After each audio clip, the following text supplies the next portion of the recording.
Hello students, this is the video number 19 of electrostatic.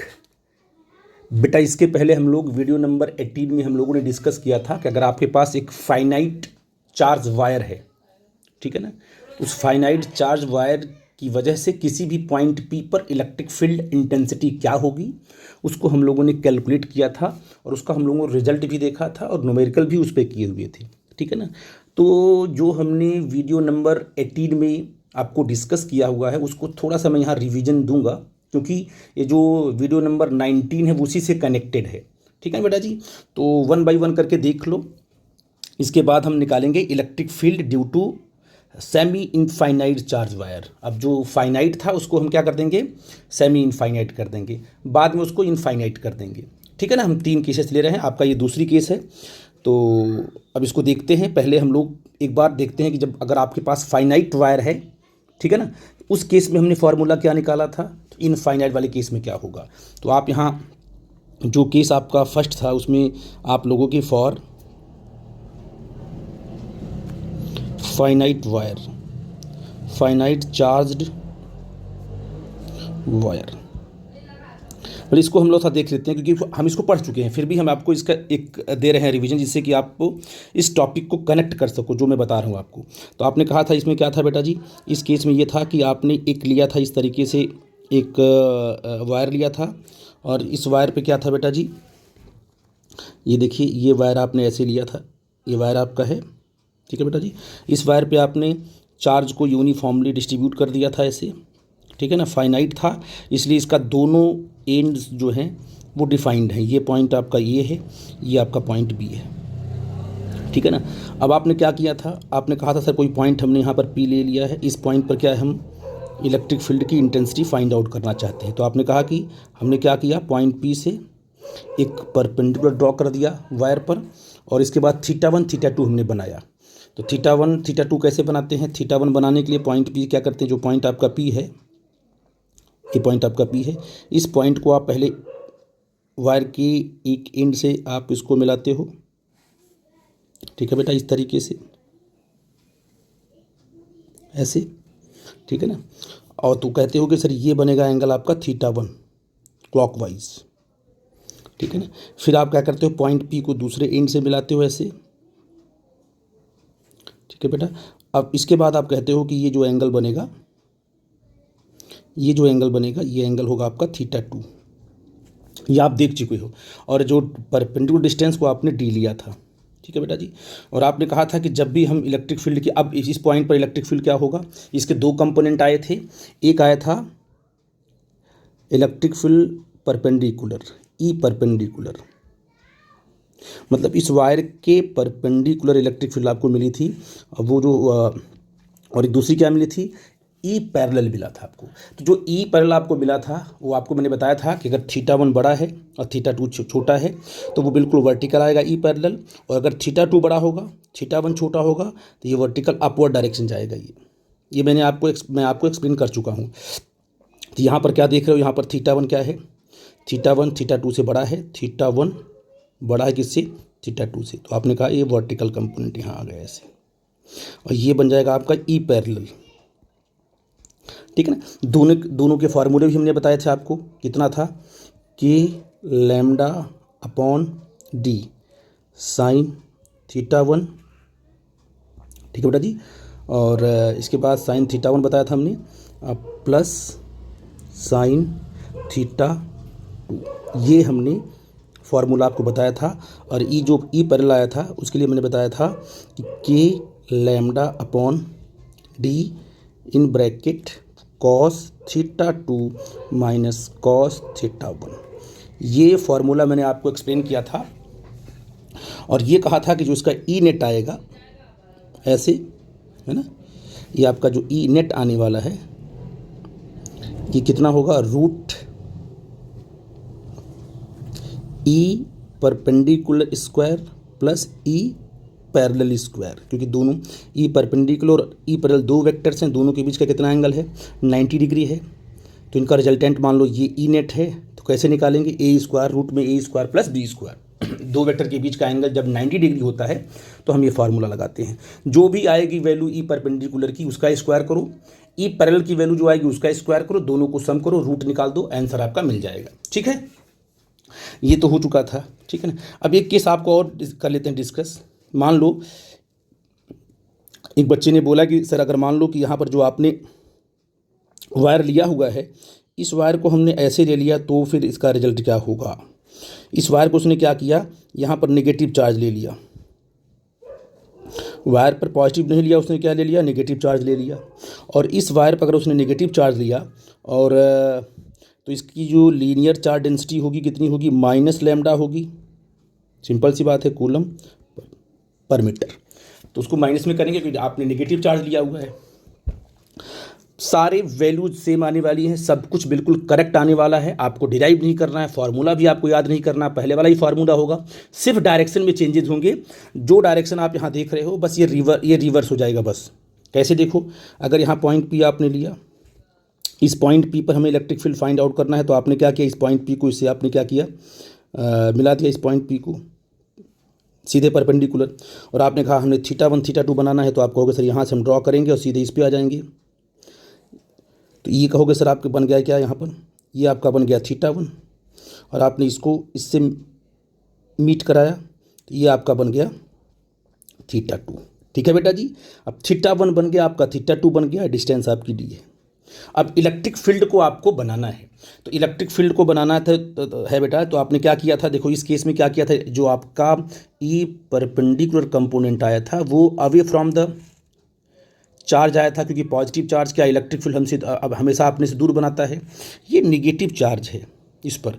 तो point P पर जो perpendicular component आने वाला है ई परपेंडिकुलर, वो चार्ज की तरफ आएगा, क्योंकि नेगेटिव चार्ज किसी पॉइंट पर इलेक्ट्रिक फील्ड बनाएगा तो वो अपनी तरफ बनाएगा।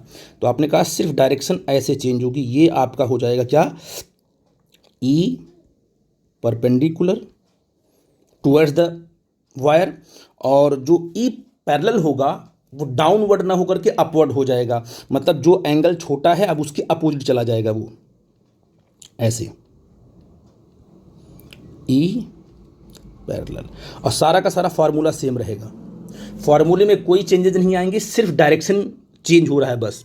तो नेगेटिव और पॉजिटिव क्या करता है, नेगेटिव सिर्फ करता है डायरेक्शन को चेंज करता है, वैल्यू चेंज नहीं कर सकता है वो। तो इस तरीके से आपका जब ई नेट कहाँ आएगा, तो ई नेट कहीं इसी बीच में ऐसे आपको आता हुआ दिखाई पड़ेगा ऐसे। ठीक है बेटा जी, वो तो डिपेंड करेगा कि कंडीशन कैसी बनाई आपको है। तो ई परपेंडिकुलर और ई पैरेलल आपने निकाल लिया फॉर नेगेटिव चार्ज के लिए, डायरेक्शन सिर्फ चेंज हुई। तो ये बड़ा इंपॉर्टेंट कॉन्सेप्ट था, इसको आप अगर समझ गए हो तो हम आपको दूसरा कॉन्सेप्ट लेके आएंगे, जो हमने डायग्राम यहाँ लिखा है, electric field due to semi infinite charge wire. ये आपका फाइनाइट था, अब आते हैं सेमी इनफाइनाइट पे। तो अगर सेमी इनफाइनाइट की बात करते हैं हम, तो हम कैसे डायग्राम बनाएंगे, कैसे करेंगे एक्सप्लेन। आपने कहा कि अगर हम फॉर लिखेंगे for semi infinite charged wire, ठीक है बेटा जी, तो उसको हम कैसे बनाएंगे, डायग्राम बनाते हैं, ध्यान देना आप लोग। तो आपने कहा कि सर यहाँ पर तो हम डायग्राम हमने बना दिया ऐसे, ये देखिए ये हमने चार्ज वायर ले लिया। सेमी का मतलब क्या होता है बताता हूँ आपको, कि एक एंड उसका डिफाइंड होगा, ठीक है बेटा जी, एक एंड उसका डिफाइंड होगा और दूसरा एंड जो होगा वो इनफाइनाइट पे होगा। कैसे, आपने कहा कि सर इस एंड को हम डिफाइन कर लेते हैं और इसको कर देते हैं इनफाइनाइट पे, ऐसे ऐसे, ये चला गया आपका इनफाइनाइट पे। मान लो कोई पॉइंट आपने पी यहाँ लिया, तो इस पॉइंट पी से क्या करोगे, परपेंडिकुलर ड्रॉ करोगे ऐसे, ठीक है ना। अब पॉइंट पी आपने यहाँ ले लिया, ये आपका पॉइंट पी हो गया। अब इस पॉइंट से आपको θ1, ये आपका डी बन गया, तो आपको θ1 θ2 निकालना है। तो θ1 कैसे निकलेगा, पॉइंट पी को ऊपर वाले एंड से मिलाओगे, ऊपर वाला एंड कहाँ पर है, इन्फिनिटी है। तो जब इन्फिनिटी से मिलाओगे, आप देखोगे जब इसको मिलाना शुरू करोगे इन्फिनिटी से, तो ये जो लाइन आपकी है ना, ये लाइन जो पी से जा रही है टुवर्ड्स द इन्फिनिटी, ये लाइन आपकी वर्टिकल होना शुरू हो जाएगी, क्योंकि ये वाला जो पहला वाला एंड है ऊपर वाला, ये इन्फिनिटी पर है। ये कहाँ है, ये तो इन्फिनिटी पर है बेटा जी, इसलिए जैसे ही इसको ड्रॉ करना शुरू करोगे ये लाइन आपकी वर्टिकल हो जाएगी। ये वर्टिकल लाइन जा कर के मिलेगी इन्फिनिटी पर, ठीक है बेटा जी। तो कहोगे वास्तव में ये जो लाइन आप ऐसे ड्रॉ करोगे, ड्रॉ नहीं कर पाओगे, वास्तव में ये लाइन ऐसे हो जाएगी, ये लाइन जा कर के दूसरे एंड को टच करने वाली है अप टू इन्फिनिटी, ऐसा हमें इमेजिन करना पड़ेगा। तो आपने कहा कि सर ये जो एंगल बना, ये बना θ1 और ये बन गया आपका 90 डिग्री, और θ2 क्योंकि दूसरे एंड से ही मिलाया हुआ है तो θ2 आपका 0 यहाँ पर होगा, क्योंकि ये जो परपेंडिकुलर लाइन ही दूसरे एंड से मिली हुई है, θ2 आपका 0 हो गया। इस केस में θ1 क्या हुआ, 90 डिग्री हो गया, और θ2 क्या हो गया, 0 हो गया। तो जब भी आपका सेमी इनफाइनाइट वायर होगा उसमें θ1 और θ2 ये क्रिस्टल क्लियर आपको होना चाहिए कि ये इन्फिनिटी होगा। ठीक है बेटा जी, तो ये चीज़ आपने पॉइंट आउट कर ली। अब अगर इसकी सारी, अब देखते हैं इलेक्ट्रिक फील्ड का डायरेक्शन कैसे बनेगा, तो उसको बना लेते हैं। तो अगर ये देखो इस पर पॉजिटिव चार्ज है ना, इस पर पॉजिटिव चार्ज, पूरा का पूरा पॉजिटिव चार्ज पे डिस्ट्रीब्यूटेड है पूरे वायर पे। इसकी क्या है, लैम्डा कूलम पर मीटर इसकी चार्ज डेंसिटी है। तो इलेक्ट्रिक फील्ड जब भी बनेगा ई परपेंडिकुलर, तो इस वायर के अवे ही जाएगा क्योंकि पॉजिटिव चार्ज है। तो आपने कहा कि इसके अवे फ्रॉम द वायर, ये बन गया आपका ई परपेंडिकुलर। कितना हो जाएगा बेटा जी, ये हो जाएगा के लैम्डा अपॉन डी साइन θ1 कितना है 90 डिग्री और प्लस साइन 0। ठीक है बेटा जी, तो आप कहते हो कि यहाँ देखो साइन 0 0 हो जाएगा, साइन 91 हो जाएगा। तो इसकी वैल्यू क्या आ जाएगी, इसकी जो वैल्यू निकल के आपको मिलेगी, इसकी वैल्यू मिलेगी के लैम्डा अपॉन डी ही मिलने वाली है, ई परपेंडिकुलर। ठीक है बेटा जी, अब आते हैं ई पैरेलल पे आते हैं। तो ई पैरेलल इस पॉइंट पर कहाँ जाएगा, ऊपर जाएगा नीचे जाएगा, क्योंकि ये पूरा का पूरा वायर ऊपर है, इसलिए ई पैरेलल आपका डाउनवर्ड ही आने वाला है क्योंकि θ1 आपका बड़ा है।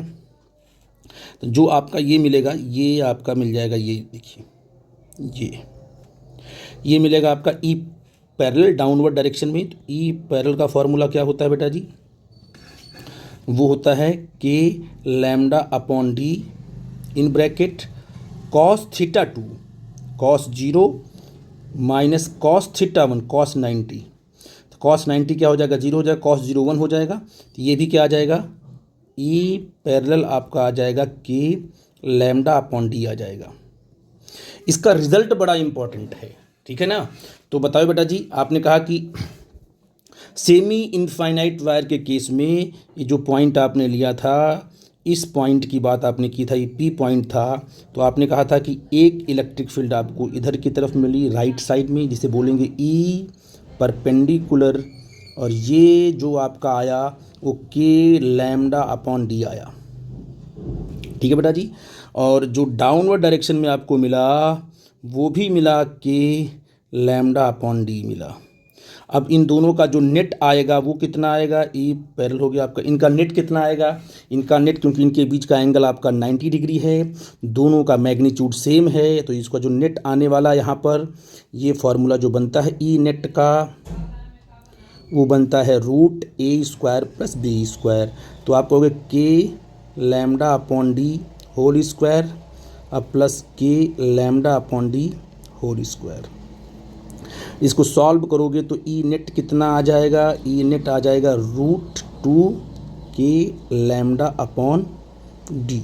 ये आ जाएगा आपका net electric field due to the semi infinite charge wire.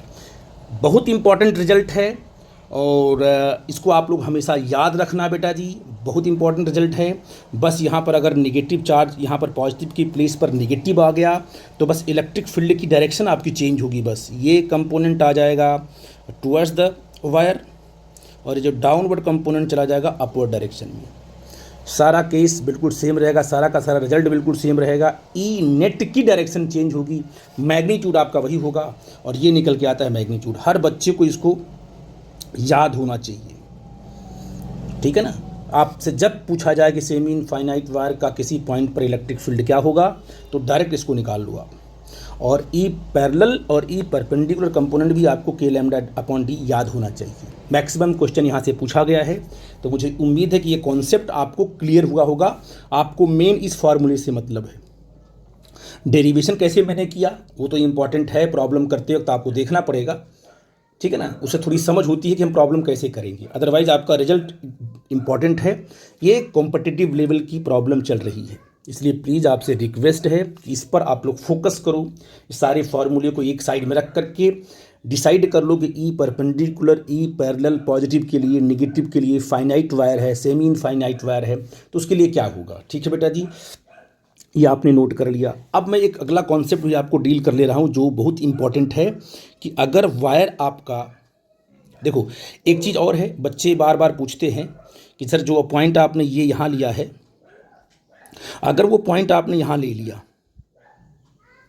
ये पॉइंट आपने यहाँ लिया, तो आप अगर पॉइंट यहाँ लियो, मैं यहाँ बना के आपको दिखा देता हूँ, इतना तो क्लियर हो गया आपको, ठीक है ना। अगर पॉइंट, इस पॉइंट को आप कहीं भी ले लोगे, थीटा 2 आपका जीरो आने वाला है। क्यों?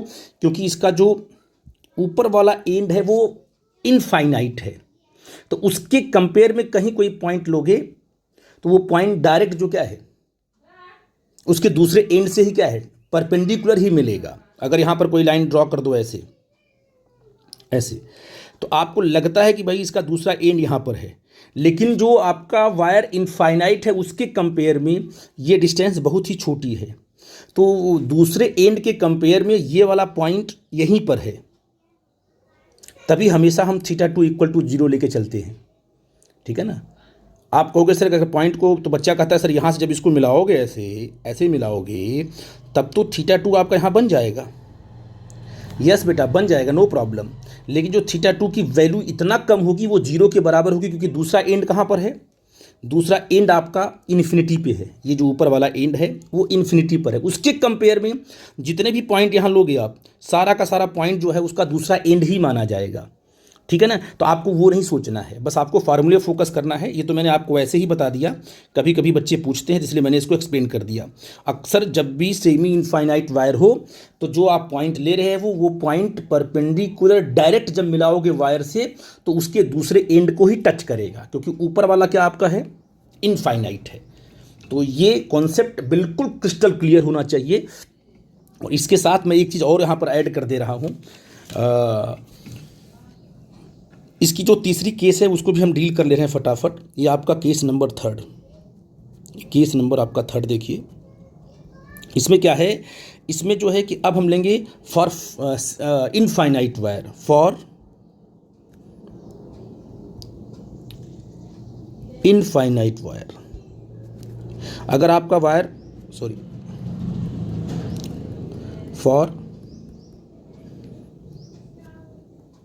इनफाइनाइट चार्ज्ड वायर, ठीक है ना। अब इसकी पहली केस में क्या था, फाइनाइट था, दूसरी में सेमी इनफाइनाइट था, तीसरे वाले केस में आते हैं। तो तीसरे वाले केस में क्या करोगे आप जो वायर लोगे, बहुत सिंपल है, ये इससे भी क्वेश्चंस आते हैं, क्योंकि ये आपका इन्फिनिटी पर है, इसका ये वाला एंड, ये वाला भी एंड कहाँ पर है बेटा जी, इन्फिनिटी पर है। अब कहीं कोई पॉइंट लो ऐसे, अब एक पॉइंट आपने यहाँ पर पी ले लिया, ठीक है ना।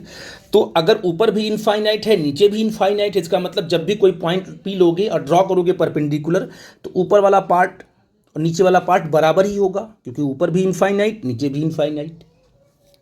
तो बताइए थीटा 1 कितना होगा, थीटा 1 डायरेक्ट कहोगे सर इससे मैच कर, जब इसको मिलाना चाहेंगे दूसरे एंड को, है ना, तो वो ऊपर जाएगा, ये एंगल आपका ऊपर ही जाएगा बिल्कुल, तो ये बन जाएगा आपका 90 डिग्री, है ना। तो थीटा 1 भी आपका 90 डिग्री और थीटा 2 भी आपका 90 डिग्री, ठीक है बेटा जी, दोनों आपका 90 डिग्री होंगे। तो एंगल तो आपने निकाल लिया। आप ये बताइए कि अगर ये पॉजिटिव चार्ज आपका है, इस पर अगर पॉजिटिव चार्ज आपका है ये, तो अगर ये पॉजिटिव चार्ज आपका है तो आप क्या करोगे, सबसे पहले बनाओगे ई परपेंडिकुलर। तो E perpendicular is always away from the positive charge, direction of electric field of E perpendicular is always away from the wire. तो पॉजिटिव चार्ज से हमेशा दूर जाएगा ये बन गया आपका ई परपेंडिकुलर, ठीक है ना। अब बनाओगे आप ई पैरेलल, तो आपको पता है कि जितना वायर ऊपर है उतना ही वायर नीचे है, थीटा 1 थीटा 2 बराबर है। अगर इनकी वैल्यू बराबर है तो जो आपका ई पैरेलल कंपोनेंट होगा नीचे की तरफ होगा, उतना ही ऊपर आएगा, ई पैरेलल आएगा, है ना। तो ये कट जाएंगे, तो सिर्फ आपको क्या बचेगा, आपका सिर्फ आपका बचेगा ई परपेंडिकुलर, और इसकी वैल्यू क्या होगी, के लैम्डा अपॉन डी, है ना बेटा। और इन ब्रैकेट क्या लिखोगे, साइन 90 माइनस साइन 90, ठीक है बेटा जी। अब यहाँ देखोगे जो आपका ई परपेंडिकुलर ही ई नेट होगा, क्यों, क्योंकि जो आपका पैरेलल कंपोनेंट तो कट गया ना आपका, तो साइन 90 ये होगा प्लस में, होता है ना फार्मूला इसका प्लस में, तो 1 + 1 ये आ जाएगा, सीधे क्या आ जाएगा 2k लैम्डा अपॉन डी। ये भी फार्मूला आपको याद होना चाहिए। याद रखिए आप लोग कि जो फाइनाइट वायर पे कम क्वेश्चंस आते हैं, क्योंकि फाइनाइट वायर में साइन थीटा 1 भी आता है, साइन थीटा 2 भी आता है, इसके बाद कॉस थीटा 2 भी आता है, कॉस थीटा 1 भी आता है, उसमें वैल्यू पुट करके सॉल्व करके लंबा प्रोसेस है वो, इसलिए क्वेश्चंस वहाँ से कम आते हैं। लेकिन जो सेमी इनफाइनाइट है और जो इनफाइनाइट है, इसका डायरेक्ट क्वेश्चन आएगा इस पे से, क्यों, क्योंकि इसका फॉर्मूला छोटा है और वैल्यू पुट करके आपको क्या है तुरंत रिजल्ट। तो जो क्वेश्चन बनाने वाला होता है वो ये नहीं देखता कि आपको कितना लंबा क्वेश्चन दिया जाए, वो ये देखता है कि जो फार्मूला आपने बनाया हुआ है उस पर कमांड है कि नहीं है। जिस बच्चे को अब आपको अगर सेमी इनफाइनाइट का फार्मूला याद है, इनफाइनाइट का फार्मूला याद है, इसका मतलब आपको फाइनाइट का याद होगा, क्योंकि वहीं से ये दोनों बन के निकले हैं। तो इसलिए क्या है कि सारा जो तीनों केसेस आपस में कनेक्ट हैं। तो पहले इनफाइनाइट के फॉर्मूले आपको बिल्कुल याद होने चाहिए, उससे भी क्वेश्चंस आते हैं बेटा जी। लेकिन मैक्सिमम क्वेश्चन जो पूछे गए हैं वो सेमी इनफाइनाइट से वायर से पूछे गए हैं और फाइनाइट वायर से पूछे गए हैं, और इनका फार्मूला बड़ा ही छोटा है, आपको पता है, आराम से इसको कैलकुलेट करके निकाल सकते हो। पॉजिटिव है तो आप कहोगे सर अगर पॉजिटिव है तो हम जो है कि जो पॉजिटिव के केस में आपका सिर्फ क्या चेंज होता है, डायरेक्शन चेंज होती है, मैग्नीट्यूड चेंज नहीं होता है। और नेगेटिव पॉजिटिव दोनों वायर को लेकर के आप आगे बढ़ोगे, ठीक है ना। तो जो पॉजिटिव केस को आप डील कर रहे हो, जब भी नेगेटिव को डील करोगे जस्ट डायरेक्शन रिवर्स हो जाएगी बस, और सब कुछ सेम रहेगा। तो आई थिंक आप इस बात को समझ पाए होगे। तो मुझे पूरी उम्मीद है कि इस कॉन्सेप्ट को आपने डिस्कस किया होगा। तीनों केस को मैंने डील कर लिया, 1-2-4 न्यूमेरिकल हम इस पे कराने वाले हैं, इसको देख लेंगे हम लोग, इसके बाद हम लोग अगले कॉन्सेप्ट पे पहुंच जाएंगे। ठीक है बेटा जी, थैंक यू।